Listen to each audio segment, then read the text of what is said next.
Bismillahirrahmanirrahim. Alhamdulillahirabbil alamin wassalatu wassalamu ala asyrafil anbiya'i wal mursalin wa ala alihi wa sahbihi ajma'in. Subhanaka la ilma lana illa ma 'allamtana innaka antal alimul hakim. Rabbi shrah li sadri wa yassir li amri wahlul 'uqdatam min lisani yafqahu qawli. Amma ba'd. Alhamdulillah ala ni'matil Islam, alhamdulillah ala ni'matil iman, wa kafa biha min ni'mah. Allahumma barik lana fi Rajab wa Sya'ban wa ballighna Ramadan wa ballighna Ramadan wa ballighna Ramadan wa a'inna ala siyam wal qiyam wa qiraatil Qur'an wa qanni'na bil yasiri minal manam. Alhamdulillah, segala puji bagi Allah Subhanahu wa taala yang mendudukkan kita, memberi istiqomah kepada kita, yang memberikan kita sehat serta sempat, memberikan kita hidayah iman serta Islam untuk selalu dan selalu duduk di majelis-majelis keilmuan, duduk di tempat-tempat yang baik, mengucap sesuatu yang baik, berkumpul sama orang-orang baik, ngelakoni perkara-perkara yang baik sampai di penghujung akhir tahun kita menjelang masuk bulan Ramadan. Sudah lebih dari separuh bulan Sya'ban kita lalui. Mugi-mugi Allah Ta'ala menerima apa yang berlalu dari kita dan menerima apa yang akan kita persembahkan di hari-hari mendatang, di hari-hari yang penuh keberkahan, di hari-hari yang penuh dengan keistimewaan, di hari-hari yang penuh dengan anugerah dari Allah Subhanahu wa taala, yaitu bulan Ramadannya Allah Subhanahu wa taala. Kita hari ini adalah kajian terakhir kita sebelum masuk bulan Ramadan, menjadi pengajian penutup. Mugi-mugi sama Allah Ta'ala diberi kebermanfaatan ilmu, difahamkan dengan kefahaman yang benar, diistiqomahkan di jalan kebaikan, menjadi penyebab turunnya berbagai macam anugerahnya Allah Ta'ala di bulan Ramadan nanti. Jadi bulan hari-hari semacam ini adalah harinya kita untuk bersiap-siap, adalah harinya kita untuk menyiapkan fisik serta roh kita, rohaniah kita dan juga zahiriyah kita harus kita persiapkan agar tidak kita sia-siakan, agar tidak berlalu begitu saja sebagai sesuatu yang hanya lewat dengan lewatnya waktu. Ramadan adalah sebuah kesempatan ataupun juga waktu kita untuk mengejar ketertinggalan. Kalau umat-umat nabi-nabi yang terdahulu dikasih sama Allah Ta'ala umur yang panjang, dikasih kesempatan yang banyak, dikasih waktu yang banyak untuk mereka beribadah, umatnya Nabi Muhammad SAW hilang kesempatan tersebut. Nabi Muhammad SAW mengatakan umur ummati baina sittin wa sab'in. Rata-rata umur umatku itu ya cuma antara 60 sampai 70 aja. Gak jarang yang lebih daripada itu. Jarang yang sampai bisa 100 tahun, apalagi sampai 200 tahun kayaknya gak ada. Jadi umurnya umatnya Nabi Muhammad SAW ini umur yang pendek.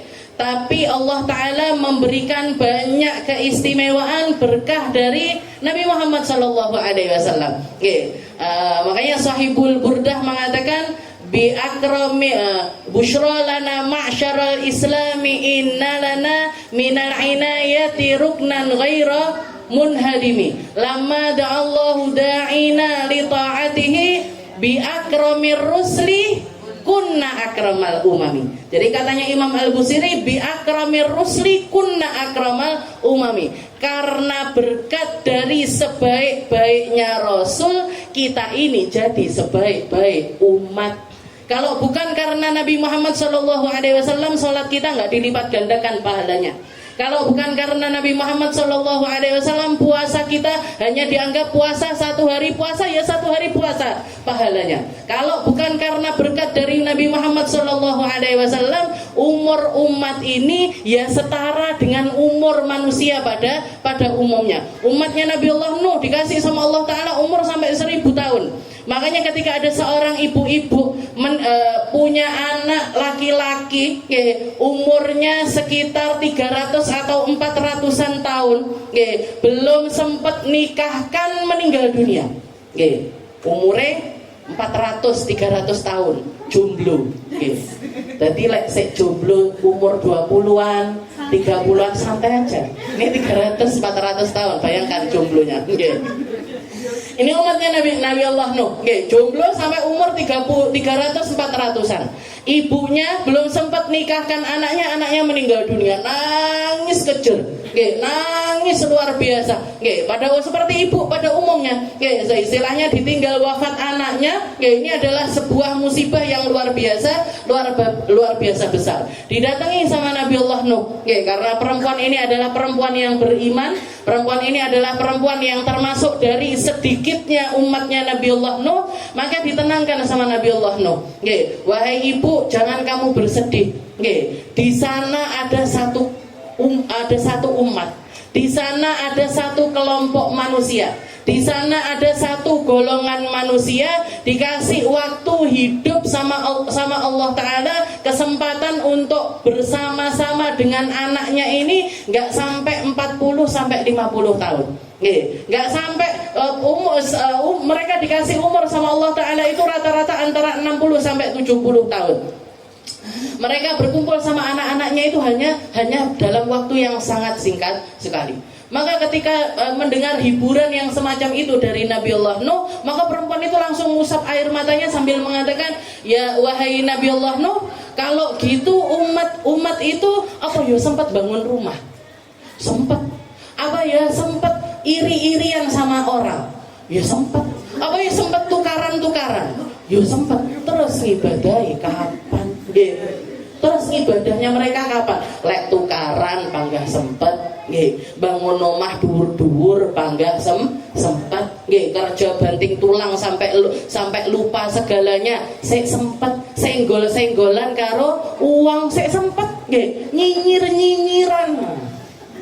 Padahal kesempatan hidupnya ini pendek sekali, tapi masih sempat melakukan perkara-perkara yang nggak penting semacam itu. Katanya si ibu ini tadi, kalau aku jadi mereka wahai Nabi Allah Nuh, saya akan memilih tinggal di bawah pohon, makan apa yang menjadi rezekinya Allah Ta'ala di hari tersebut, selebihnya hanya saya pakai untuk sujud dan rukuk di hadapan Allah Subhanahu wa Ta'ala. Jadi umurnya 1000 tahun mindsetnya semacam ini. Lah awake dhewe umur mek 70 80, koyok ngene iki. Yo panggal sempet dolan-dolan, yo sempet. Yang parah yo nyinyir yo sik sempet. Nyetatus nyenggol wong yo sik sempet. La haula wala quwata illa billah. Jadi Nabi Muhammad SAW kepikiran sama umatnya. Kepikiran sama umatnya, beliau minta sama Allah Ta'ala, ya Allah, gimana caranya biar umatku ini bisa nyusul rombongan-rombongan sebelumnya? Gimana caranya biar salatnya mereka setara dengan umat sebelumnya? Gimana caranya puasanya mereka setara dengan umat sebelumnya? Maka Allah Ta'ala memberikan hadiah kepada Nabi Muhammad SAW satu malam yang kita kenal dengan nama malam Lailatul Qadar. Itu terjadinya cuma di bulan Ramadan, hanya ada di malam-malamnya Ramadan. Jangan sampai kita lewat kesempatan-kesempatan yang semacam itu. Jangan sampai kita abaikan begitu saja. Jangan sampai berlalu begitu saja. Kita isi dengan ilmu, kita isi dengan salat, kita isi dengan zikir, kita isi dengan segala hal yang baik. Dikatakan siapapun yang ibadah di malam Ramadan aja sudah berlipat-lipat pahalanya dari Allah Ta'ala. Sayyidah Aisyah pernah ketika beliau itu kelihatan Rasulullah SAW keluar dari rumah lupa nggak bawa sorban. Sorbannya Nabi ini ketinggalan di rumah. Maka Sayyidah Aisyah ngambil sorban tersebut, ditaruh di atas kepalanya beliau. Beliau nengok ke jendela, dilihat hujan deras sekali. Katanya Sayyidah Aisyah, ini hujan deras sekali, kira-kira bakalan reda kapan ya? Kira-kira bakalan reda kapan? Jadi beliau sorbannya Nabi ini dipakai kerudungan. Setelah itu melihat keluar itu hujan deras. Gak lama setelah itu Rasulullah SAW masuk ke dalam rumah, tapi gak basah sama sekali. Gak basah sama sekali. Ditanya sama Sayyidah Aisyah, ya Rasul, jenengan dari luar? Iya, kok gak basah? Saya lihat hujannya deras sekali. Maka sama Rasulullah ditarik tangannya, dibawa ke jendela. Katanya Rasulullah, coba lepas sorbanmu, lepasan. Sorbanku itu tadi yang kamu pakai itu lepasan. Dilepas sama Sayyidah Aisyah, loh padang tiba-tiba. Ndak udan tiba-tiba. Setelah itu coba pakai lagi, dipakai lagi, ternyata hujan lagi. Dipakai lagi, hujan lagi. Maka Sayyidah Aisyah mengatakan, ya Rasul, ini hujan-hujan apa? kok hanya kelihatan ketika saya itu pakai sorbannya jenengan, kalau saya lepaskan nggak kelihatan hujannya. Maka Rasulullah SAW mengatakan, wahai Aisyah, seperti inilah rahmatnya Allah Ta'ala, ampunannya Allah Ta'ala, anugerahnya Allah Ta'ala yang dihujankan kepada manusia di hari-hari Ramadan. Dan itu adalah salah satu dari hari Ramadan. Jadi orang yang paham maknanya Ramadan, segala hal yang ditawarkan sama Allah Ta'ala ini kayak hujan. Kok sampai uang melbu Ramadan nggak teles belas, nggak basah sama sekali, nggak dapat ampunan sama sekali. Entah karena dia punya masalah sama orang lain, entah karena punya durhaka sama orang tuanya. Jadi kelompok-kelompok manusia yang nggak akan kena, bahkan nggak kecipratan sedikit pun dari perkara-perkara anugerah yang Allah Ta'ala turunkan sedemikian derasnya seperti hujan. Seperti hujan. Ada orang-orang yang nggak basah sama sekali, ketemu Ramadan bolak-balik, kita masuk ke Ramadan sering sekali, bertahun-tahun masuk ke Ramadan, tapi basah aja enggak. Siapa mereka? Orang-orang yang ngingu kebencian di dalam dirinya. Orang-orang yang nggak lepas dari segala sesuatu yang memabukkan, entah itu narkoba, entah itu khamr, entah itu sesuatu yang diharamkan sama Allah Ta'ala, nggak lepas dari perkara-perkara yang semacam itu, enggak dapat ampunannya Allah Ta'ala. Juga yang termasuk juga satu golongan lagi adalah mereka-mereka yang punya urusan sama orang tuanya, durhaka sama orang tuanya, dan belum pernah terselesaikan. Maka momen-momen soalnya makanya rutinitasnya orang Indonesia biasanya kalau sudah mau Ramadan gini, sowan-sowan ke ulama-ulama, kalau enggak gitu ziarah ziarah ke makam orang tuanya, ziarah ke makam para ulama. Untuk apa? Untuk nyari penyelesaian urusan antara dirinya dengan orang-orang tersebut, serta nyari keberkahan dari orang-orang soleh, nyari keberkahan dari orang-orang soleh agar masuk ke dalam bulan Ramadan ini, hujan rahmatnya Allah Ta'ala ini bisa kita rasakan dengan derasnya. Tanda-tandanya apa? Tanda-tandanya keluar dari Ramadan jadi orang yang berbeda. Keluar dari Ramadan hatinya tambah gampang terenyuh. Keluar dari Ramadan zikirnya tambah baik. Keluar dari Ramadan perangainya, cara ngomongnya, muamalahnya ini jadi tambah baik. Itu tanda-tanda orang-orang yang dapat ampunan dari Allah Subhanahu wa Ta'ala. Mungkin kita termasuk orang yang semacam itu.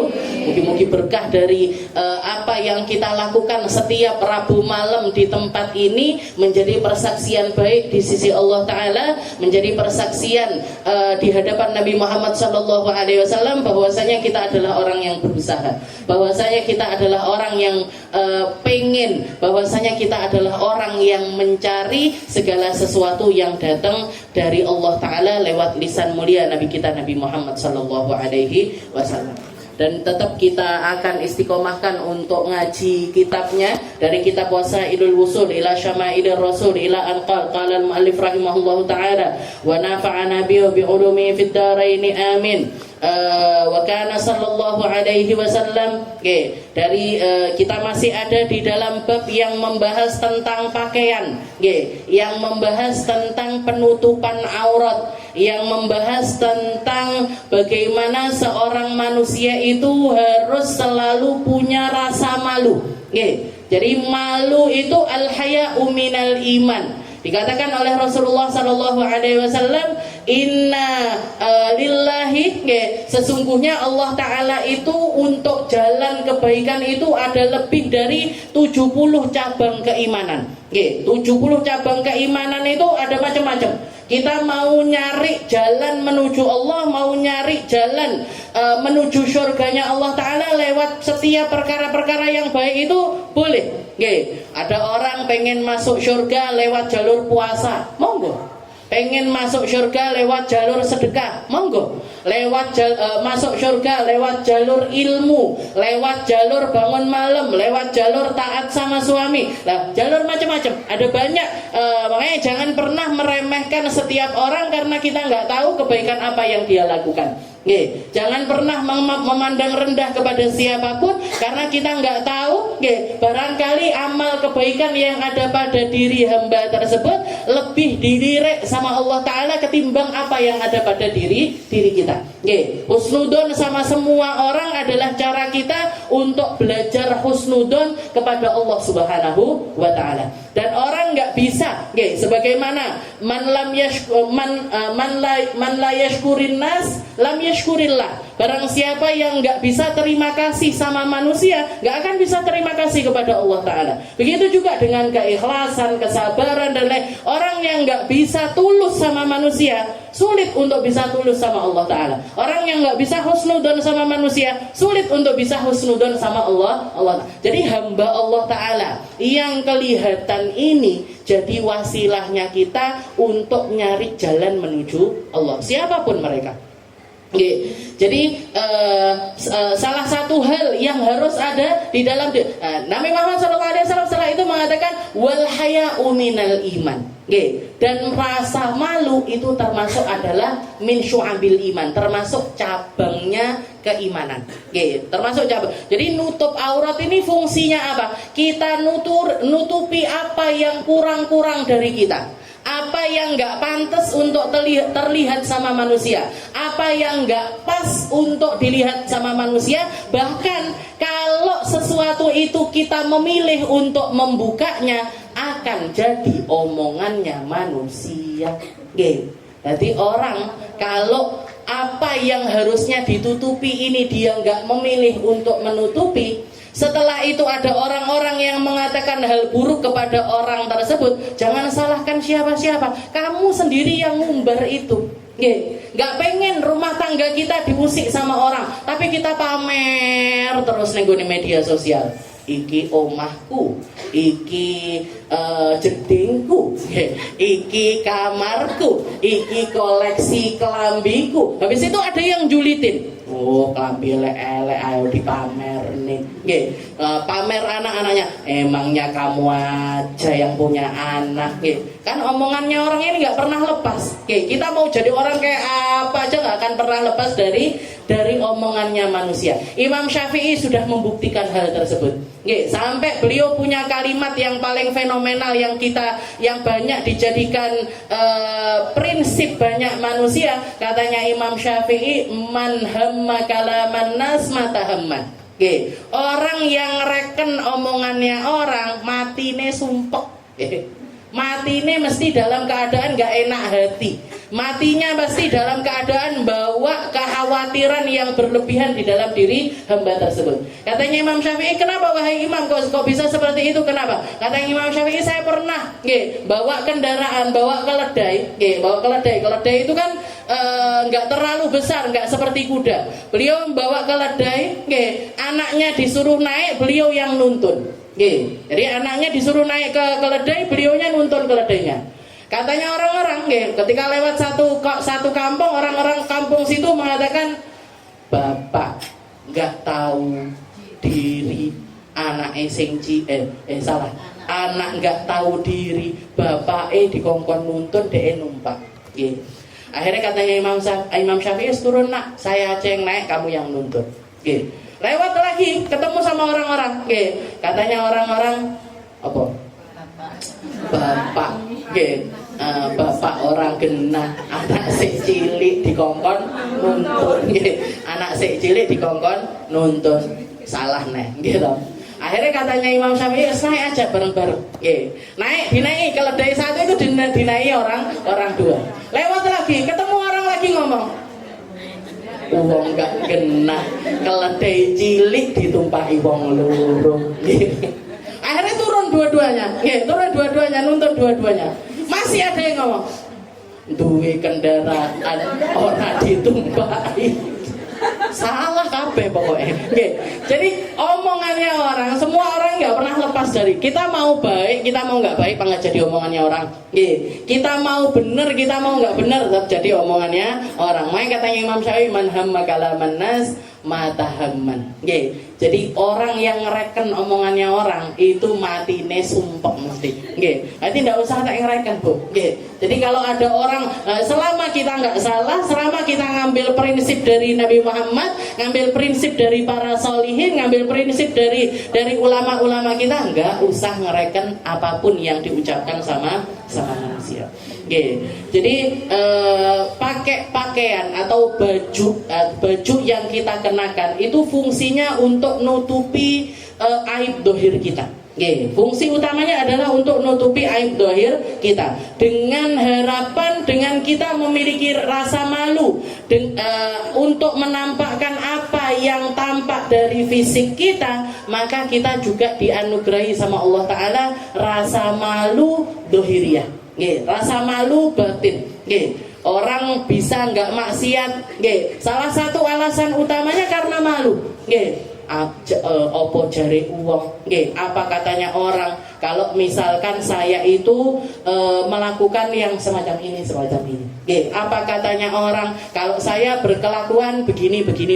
Nah, jadi nutupi aib dohir dengan harapan Allah Ta'ala juga nutupi aib batin kita. Dan harapan tertingginya apa? Harapan tertingginya seperti yang dikatakan sama Nabi Muhammad SAW, man satara musliman satarallahu yaumal qiyamah. Orang yang nutupi, bukan cuman aib dirinya saja yang dia tutupi, tapi aib orang lain juga dia tutupi karena rasa malu yang ada di dalam dirinya. Bukan malu tentang dirinya saja, tapi malu dengan kelakuannya orang. Bahkan katanya Nabi Muhammad, kan satara musliman satarallahu yaumal qiyamah. Hari kiamat nanti dia akan mendapatkan penutupan juga dari Allah Ta'ala. Makanya Nabi Muhammad menceritakan ada orang-orang ahli maksiat, ada orang-orang yang melakukan kesalahan di hari kiamat nanti. Ketika datang berhadapan-hadapan sama Allah Ta'ala, dikasih tahu sama Allah, bukankah kamu pernah melakukan maksiat ini di waktu ini, di tempat ini, jam sekian, dan kamu juga sudah mentaubati dari dosa tersebut, sudah minta ampun sama aku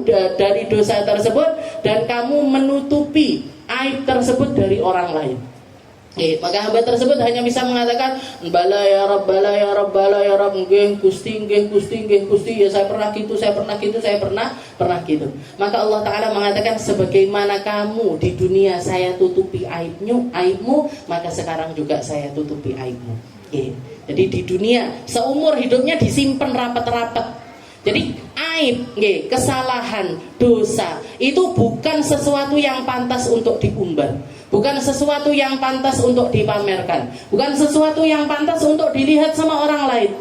Ini makanya sampai Rasulullah SAW mengatakan, Innallaha mu'afin, Allah Ta'ala itu maha pengampun. Dan Allah Ta'ala mengampuni setiap dosa illa syirik, kecuali syirik, kecuali menyekutukan Allah Ta'ala, itu dosa yang tidak terampuni. Semua dosa Allah Ta'ala ampuni, illal mujahirin, kecuali dosanya orang-orang yang memilih pamer dengan dosa tersebut.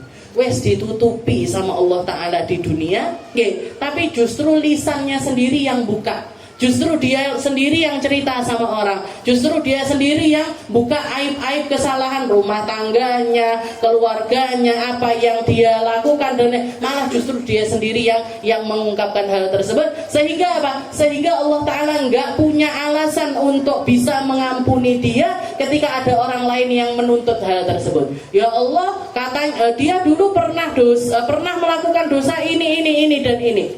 Kamu tahu dari mana? Dia sendiri yang pamer di media sosial, dia sendiri yang foto video dari dosa-dosa tersebut.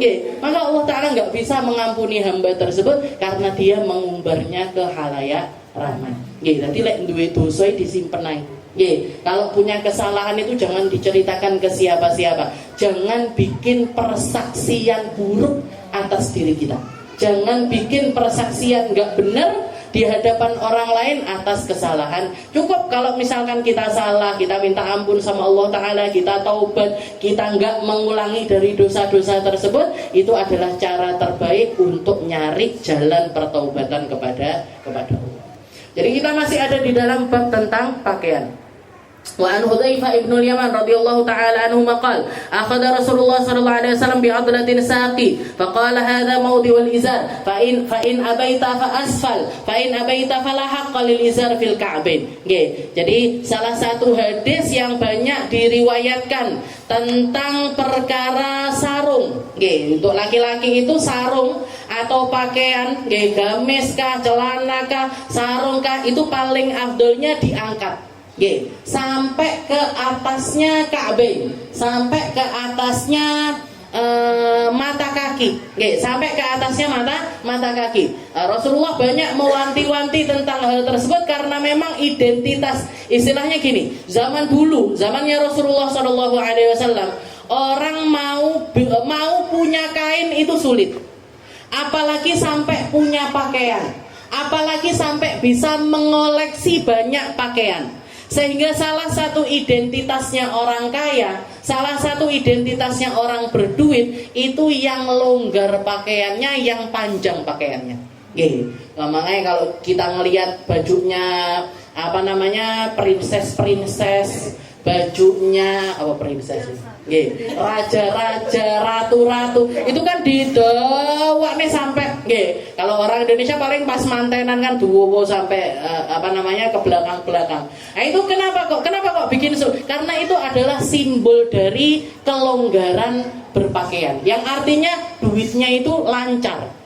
Duitnya itu lancar. Makanya Rasulullah SAW mewanti-wanti orang kalau pakai pakaian yang semacam itu dengan niatan pamer, dengan niatan syuhroh, dengan niatan agar dilihat, tuku kain pirang meter toko iso sampai kedawan-dawan. Itu jadi prestisnya orang di waktu itu ketika mereka pakai baju longgar sampai ke bawah-bawah, itu mereka kayak ada rasa bangga di dalam diri mereka. Itu yang dilarang sama Nabi Muhammad SAW. Pakai pakaian yang semacam itu dengan niatan yang salah. Dengan niatan yang salah. Karena ketika Sayyidina Abu Bakar nanya sama Nabi, ya Rasul, kalau saya ya Rasul, kalau kamu nggak apa-apa wahai Abu Bakar. Kenapa? Karena Sayyidina Abu Bakar menggunakan pakaian yang longgar semacam itu tanpa ada rasa yang nggak benar di dalam hati beliau. Makanya kalau orang yang memahami hadis secara zahir, mereka akan jadi sebuah klaim atau patokan bahwasanya wong lanang kelambine kudu cingkrang, sarungan kudu cingkrang, celononan kudu cingkrang. Ini orang-orang yang belajar teksnya hadis ditelan mentah-mentah tanpa ngambil uluran sebab dan juga apa yang terjadi di zaman tersebut. Sayyidina Abu Bakar melakukan hal yang sama tapi nggak ditegur sama Nabi. Tapi ketika ada sahabat yang lain yang melakukan hal tersebut, Rasulullah mentahdid, Rasulullah memarahi sampai kemarahan yang luar biasa. Kenapa? Rasulullah nggak terima bukan tentang bajunya, tapi tentang rasa hati yang ada di dalam diri hamba tersebut. Nah, ini untuk laki-laki. Untuk laki-laki. Kalau perempuan afdolnya bajunya gimana? Afdolnya pakaian justru malah sampai ke bawah. Di zaman Nabi Muhammad SAW belum ada kaos kaki. Padahal kaki itu termasuk bagian dari aurat yang seharusnya ditutupi. Kalau sholat juga harus ditutupi. Maka para perempuan di zaman Nabi bahkan justru disuruh sama Nabi untuk pakai baju itu dilebihkan ke bawah. Berapa dilebihinnya? 1 meter.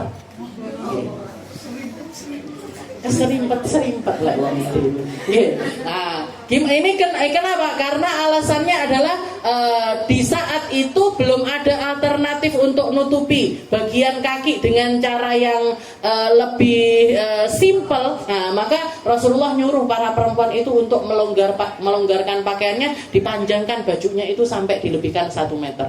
Bahkan banyak ada salah seorang perempuan yang mendatangi Nabi sambil mengatakan, ya Rasul, itu tadi, ya Rasul, lah ngono kan ngelengserah ning gone lemah kan pastinya. Pastinya bakalan nyapu tanah, bakalan ngelewati segala sesuatu, kena air yo ngelewati air yo, kena air ngelewati najis ya, kena najis ngelewati sesuatu yang kotor, bakalan nempel di baju itu kotor, sesuatu yang kotor. Terus ini nanti baju yang semacam ini apa masih boleh dipakai sholat ya Rasul?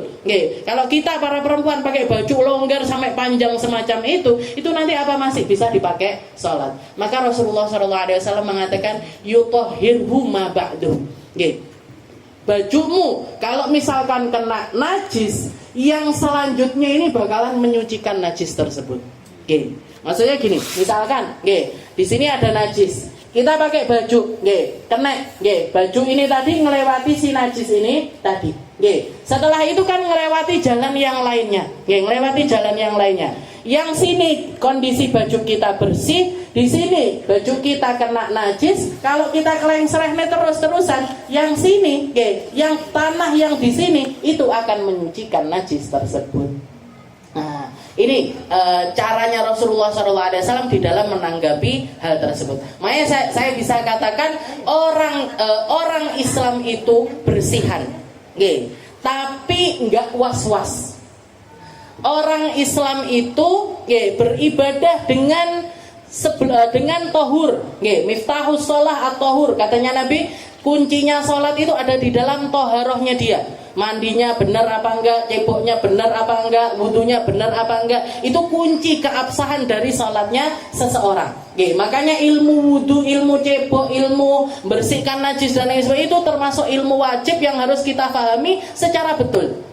Jadi umat muslim itu umat yang bersih, tapi nggak sampai ke tahap was-was. Nggak terus. Contohnya misalkan istilahnya banyak yang terjadi di antara kita, kelambi reget titik, wes nggak mau sholat di situ. Bahkan ada sebagian orang, saya kalau bepergian was-was baju saya ini suci apa enggak. Memangnya jenengan ini kungkum najis. Memangnya kita kalau pipis sampai jelan-jelan ke baju? Kan ya enggak. Kalaupun misalkan kita ke kamar mandi, pipis ataupun buang air di kamar mandi, kan ya langsung jenengan bersihkan. Ini sampai ada beberapa orang kalau bepergian nggak mau sholat. Nggak mau sholat istilahnya, aku was-was, aku kelambiku reget, kok ngene, nanti begini, nanti sholatnya di rumah aja, mandi pisan, ganti kelambi pisan dan lain sebagainya, baru setelah itu. Jadi was-was yang ada di dalam dirinya dijadikan alasan untuk ngulur waktu sholat atau bahkan nggak sholat. Banyak orang melakukan hal yang semacam itu. Sakit sedikit, aku nggak iso neng jedeng anu kok kena iki, nggak sholat. Nggak sholat. Padahal ya dibersihkan, padahal ya dimandikan, padahal juga jadi keciuman sesuatu yang ini sedikit sudah. Jadi was-was sekali. Dan itu saya lihat ada banyak sekali terjadi di dalam hati orang-orang yang dibawa sampai ke. Jadi gini, kita ini ketika masih muda, kalau sudah terbiasa was-was, tambah tua tambah was-was, tambah umur tambah was-was, tambah kita itu punya banyak masalah, badan kita sudah nggak sesuai dengan ketika masih muda. Lek saya enom arep ning jeding bolak-balik gampang. Tapi kalau sudah sepuh, akhirnya apa? Akhirnya rasa dia untuk beribadah kepada Allah Ta'ala ini berubah rasanya dari sebuah kenikmatan menjadi sebuah beban. Nah ini yang akhirnya nggak enak di dalam diri seorang hamba beriman. Nabi Muhammad SAW sesimpel itu ketika ditanya sama perempuan, terus ya Rasul, kelambine ngeleser kayak gitu, nanti kalau kena najis gimana? Kalau memang jelas-jelas kena najis, ya disucikan. Kalau debu, tanah, itu loh bahkan kita pakai untuk menyucikan diri ketika nggak ada air. Tayamum itu kan pakainya debu. Berarti debu itu apa? Suci. Lagi kena kesenggol debu didik, reget koyo ndak pas iki lek dingge salat, nggih. Klambine kene jadi was-was, nggih. Jadi orang Islam itu bersih, tapi jangan sampai was-was, nggih. Karena orang ketika punya was-was itu jadi mainannya setan. Nggih, jadi mainannya setan. Setan itu senang. Nggih. Jadi ketika seseorang, salah satu penyakit yang biasanya datang menjakiti orang-orang setelah belajar ilmu fikih. Ilmu fikih itu kan detail sekali. Nggih. Ilmu detail itu air dibagi menjadi 4 macam. Ada air tohir, mutahhir, ada air tohir, ghairu mutahhir, ada air mustakmal, ada air musyammas, ada macam-macam. Nggih. Jadi ndelok banyu apa yo? Nggih. Padahal kalau kita nggak tahu riwayatnya itu apa dan bagaimana, dohirnya itu suci. Nggih, jenengan ngelihat apapun, ngelihat tempat bagaimanapun, awal pertama kita lihat itu persepsi kita harusnya gimana? Dohirnya suci maka kita hukumi suci. Nggih, dohirnya bersih maka kita boleh sholat di situ. Nggih, ojo jangan pikirannya itu koyoke nang kene najis deh.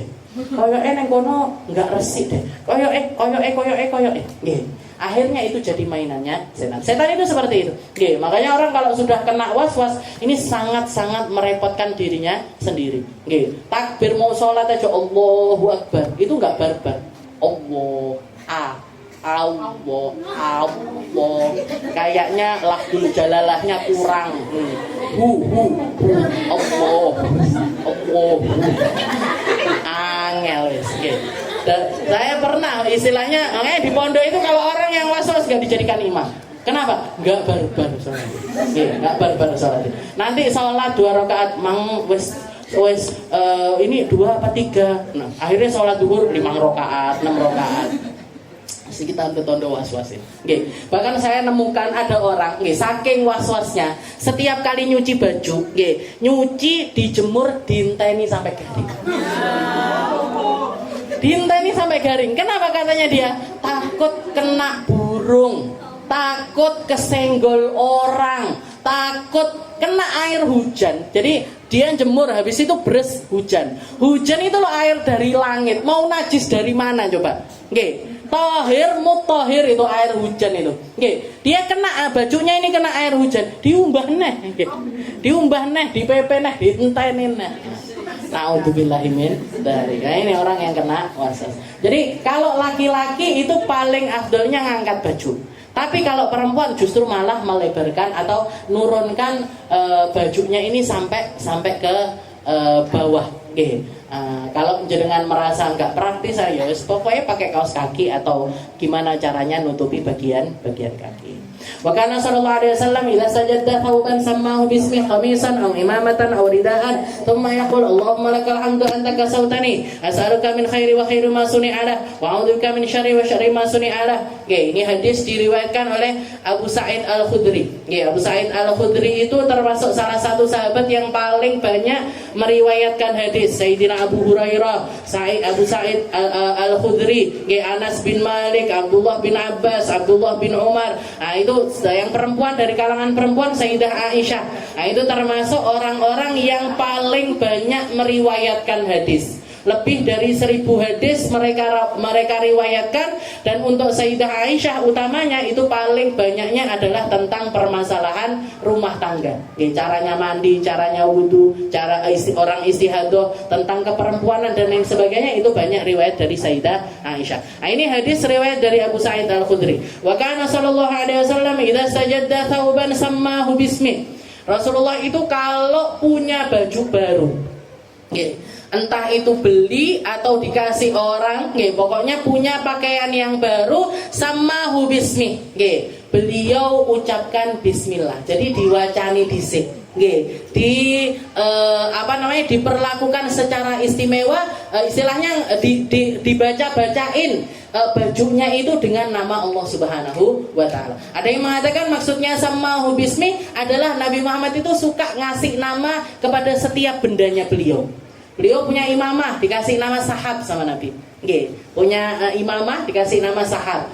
Punya onta, dikasih nama Qaswa. Macam-macam. Nah, Rasulullah itu suka ngasih nama kepada benda-bendanya beliau. Tempat sisirnya Nabi itu dikasih nama, tempat celaknya Nabi dikasih nama. Rasulullah itu suka mengistimewakan hal-hal yang beliau anggap itu adalah sebuah kenikmatan yang besar. Nah, termasuk baju, Rasulullah suka ngasih nama, atau kalau enggak gitu dibacain bismillah. qamisan au imamatan au ridaan, entah itu gamis atau imamah atau rida, itu dibaca-bacain. Nggih. Saya ingat ketika Hadrah Ar-Raudhah ini beli alat pertama kali, itu langsung dibawa disuruh nganterin ke rumah kakek saya, nggih, diusapi minyak sama beliau, setelah itu didoain. Oke, setelah itu seperti itu harusnya orang beriman itu memperlakukan setiap kenikmatan. Kita mau memulai sesuatu yang baik, mau menggapai sesuatu yang baik, itu kita gantungkan dari awal amr itu kepada Allah Ta'ala. Oke, ini orang tua-tua kita lebih pintar memperlakukan benda daripada kita. Siapa yang mereka tirukan? Nabi Muhammad SAW. Oke, jadi banyak ilmunya orang dulu itu, meskipun kita nggak ngerti teks hadisnya apa, mereka tahu dari gurunya tahu dari gurunya, atau kalau dari orang tuanya tahu dari terus sampai, kalau orang-orang soleh terus sampai kepada leluhur-leluhurnya. Oke, tsumma yaqul, setelah itu kalau lagi pakai baju, beliau membaca doa, Allahumma lakal hamdu anta kasautani as'aluka min khairi wa khairi ma suni'ala. Oke, jadi baca doanya mau pakai baju. Oke. Ya Allah, lakal hamdu anta kasautani. Ya Allah, maha suci Engkau, maha terpuji Engkau, anta kasautani. Engkau yang memberi saya pakaian. Sama kayak makan. Nggih. Allahumma barik lana fi ma razaqtana. Ya Allah, berkahilah apa rezeki yang Engkau berikan kepada kami. Jadi dipulangkan kepada Allah. Nikmat ini dari Allah, saya ini pakai nikmatnya. As'aluka min khairi wa khairi ma suni'alah. Saya meminta setiap kebaikan dari pakaian ini, wa khairi ma suni'alah, dan kebaikan yang bisa dipakai dengan pakaian ini. Nggih, baju saya ini kasih berkahnya ya Allah. Bisa tak pakai ngaji, bisa tak pakai nyenengin orang, bisa tak pakai untuk kelihatan pantas di hadapan manusia dan lain sebagainya. Kita beliau niatkan dengan niat-niat yang baik. Wa a'udzubika min syarri wa syarri ma suni'alah, dan saya berlindung darimu dari keburukannya pakaian ini. Nggih, pakaian apa bisa menyebabkan keburukan? Bisa. Nggih, bisa jadi ada jarum sing ketinggalan ning gone kelambi kuwi. Akhirnya ketusuk kita. Berarti kan bawa keburukan. Wa syarri ma suni'alah, atau keburukan yang saya melakukan keburukan ketika menggunakan pakaian ini. Jadi berlindung dari Allah Ta'ala dari maksiat, dan minta agar dengan baju ini bisa melakukan banyak kebaikan. Wa kana sallallahu alaihi wasallam idza labisa thawban jadidan hamidallahu ta'ala. Dan Nabi Muhammad kalau pakai baju, terutamanya adalah baju baru, beliau selalu memuji Allah. Alhamdulillahilladzi kasani hadzal thawb wa razaqani min ghairi haulin minni wala quwwah. Kayak doanya makan. Nggih. Ya Allah, segala puji bagimu, alladzi kasani hadzal thawb, yang memberikan saya pakaian ini, yang menutupi saya dengan pakaian ini, wa razaqani min ghairi haulin minni wala quwwah, dan memberikan saya rezeki pakaian ini tanpa daya dan upaya dari saya. Karena ternyata masalah nutup aurat ini bukan kekuatannya manusia, tapi kekuatan yang datang dari Allah. Berapa banyak orang ngerti ilmunya nutup aurat tapi nggak ada iso nutup aurat. Berapa banyak orang koleksi jilbabnya banyak tapi lebih sering ngupload foto nggak pakai jilbab. Berapa banyak orang yang punya, bisa, kuat, tapi nggak dikasih hidayah, inayah, nggak dapat bantuan dari Allah Ta'ala untuk menutup aurat dirinya. Jadi diserahkan sama Allah Ta'ala, min ghairi haulin minni wala quwwah, yang ngasih kebaikan jenengan, yang membuat saya beramal baiknya, yang memampukan saya bahkan untuk menutup aurat juga adalah Allah Subhanahu wa Ta'ala. Nabi Muhammad pernah ngomong sama anak kecil, perempuan, katanya Nabi Muhammad, ilbasi, anak perempuan itu pakai baju baru, dan hari raya, dan kelihatan senang gitu pakai baju baru. Katanya Nabi Muhammad, ilbas jadidan wa ish kariman wa mut syahidan. Kamu pakai baju baru, uripo sing mulya, mati ya mati syahid. Ini dapat doanya Nabi, juga difahamkan makna kehidupan sama Rasulullah Shallallahu Alaihi Wasallam. Ilbasi jadidan, silahkan pakai baju baru, silahkan. Wa'ish kariman, tapi kalau baju barumu ini enggak bikin kamu jadi orang yang terhormat, nggak bikin kamu jadi orang yang memiliki harga diri, nggak membuat kamu jadi orang yang mulia di sisi Allah Ta'ala, percuma. Mau pakai baju semahal apapun, tapi kalau dirinya masih tetap bermaksiat, nggak ada nilainya di sisi Allah. Ilbas jadidan wa'ish kariman, hidup urip sing mulya. Nggih, hidup yang mulia. Wa mut syahidan. Kalau kamu hidupmu mulia, kesempatan untuk mati dalam keadaan syahid itu besar. Nggih. Kalau kesempatan untuk mulia juga di sisi Allah Ta'ala, itu juga besar sekali. Hamidullah Ta'ala. Jadi Nabi Muhammad kalau pakai baju baru memuji Allah Ta'ala. Wa shalla rak'atain, setelah itu sholat 2 rakaat. Wa kasal khalaq, terus baju yang lama disedekahkan kepada orang lain. Sopo awake dhewe sing mulih blonjo klambi salat 2 rakaat mensyukuri baju itu tadi. Nggih. Paling ya meh tuku, meh delok notane regane 150, regane 200. Cuma gitu aja. Nggih. Nah, Nabi Muhammad SAW punya dapat baju baru, entah itu hadiah ataupun juga beli. Beliau muji Allah Ta'ala, salat 2 rakaat, setelah itu baju lamanya disedekahkan kepada orang langsung. Langsung. Wa kana sallallahu alaihi wasallam idza sajada thawban labisahu yaumal jum'ah. Dan Rasulullah kalau punya baju baru, kalau punya baju baru, beliau ngambil momen untuk pertama kali pakai bajunya itu hari Jumat. Jadi untuk mengistimewakan, misalnya jadi manusia ini rasa syukur itu perlu untuk kita tunjukkan. Rasa terima kasih itu perlu untuk kita tunjukkan. Termasuk kepada Allah Subhanahu wa Ta'ala.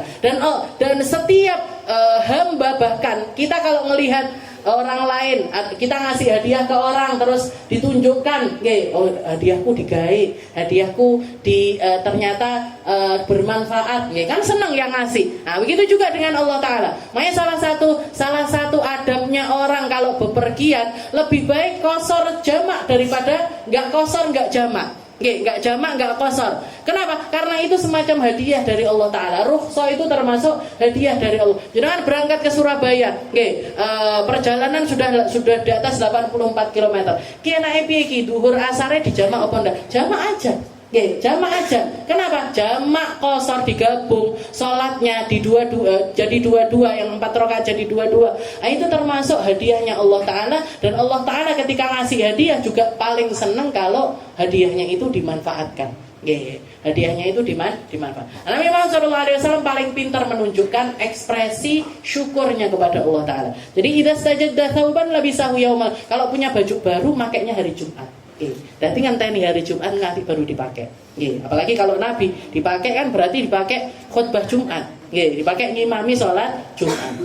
Wa kana lahu sallallahu alaihi wasallam buntun yalbasu fil idain wal jum'ah. Dan beliau juga punya pakaian khusus yang memang bahannya istimewa, harganya istimewa, atau didapat dengan cara yang istimewa, hanya beliau gunakan di hari Jumat sama Idain, sama 2 hari raya, Idul Fitri sama Idul Adha.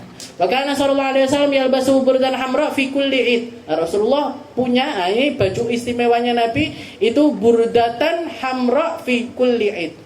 Warnanya merah. Jadi punya jubah merah, mentereng kan, dipakainya pas waktu hari raya Idul Fitri atau hari raya Idul Adha. Jadi maksudnya apa? Rasulullah itu orangnya tampil. Rasulullah itu orangnya tampil. Orang laki-laki pakai baju merah itu kan ini yang abeng gitu. Wah, bang, orang-orangnya yang pede, orang-orangnya yang pantas. Kadang-kadang ada orang pede tapi nggak pantas. Kalau nggak gitu pantas tapi nggak pede. Pantas tapi nggak pede. Nabi Muhammad ini wes lah pantas, ganteng, dedek, good looking, istilahnya.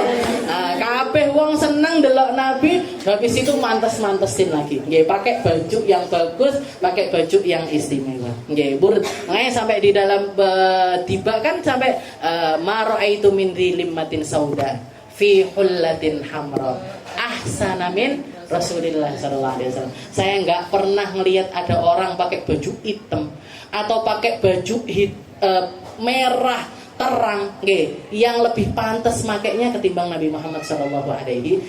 Jadi istilahnya gini, begitu Nabi Muhammad pakai baju merah, siapapun orang pakai baju merah, orang enek sing sak ganteng Nabi Muhammad SAW. Manusia manapun pakai baju, baju mentereng, baju warna merah, baju yang bagus kayak gitu. Begitu Nabi Muhammad muncul dengan pakaian tersebut, anjlok kabeh. Wong-wong ganteng langsung zet semuanya. Tengkurap semuanya. Begitu yang tampil adalah Nabi Muhammad. Bukan Allah sallallahu alaihi wasallam burudun hibratun yalbasu. Jadi hari-hari raya, hari Idul Adha, Idul Fitri, hari Jumat itu diistimewakan sama Nabi Muhammad sallallahu alaihi wasallam. Wallahu a'lam bishawab. Insyaallah kita lanjutkan setelah Lebaran.